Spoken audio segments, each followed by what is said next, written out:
When Nikita came onto my Zoom screen, I could barely see her eyes because her head hung so low.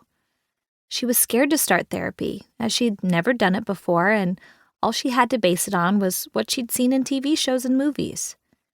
Identifying at the time as a Black Christian, straight, cisgender woman, she was trembling as she was so afraid to tell me what was bothering her.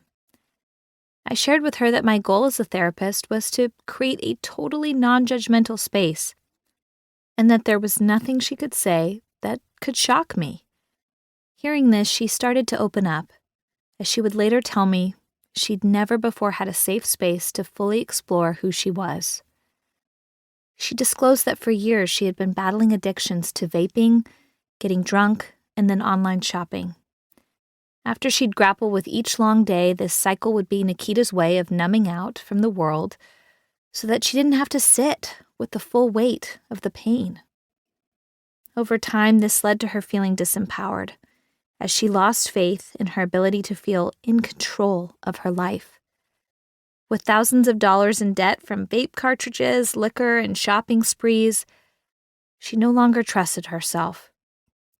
She felt like she was a victim of her own mind and body, and seriously doubted that she could change the cycle of addictive behaviors that were taking up her evenings and ruining her mornings.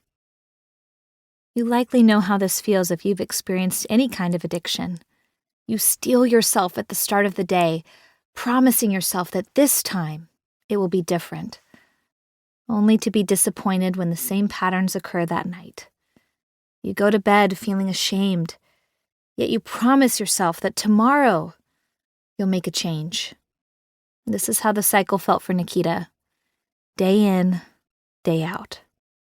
Nikita, like many of us, felt the weight of the world on her shoulders, struggling to get a job that inspired her yet still paid the bills, feeling judged by her family for not being more successful, and trying to better understand herself in a haze of anxiety were all a part of her daily concerns. Not to mention, her brain was jarred by the constant news cycle that made her feel afraid to drive in her car, walk home to her apartment, or go out on a date.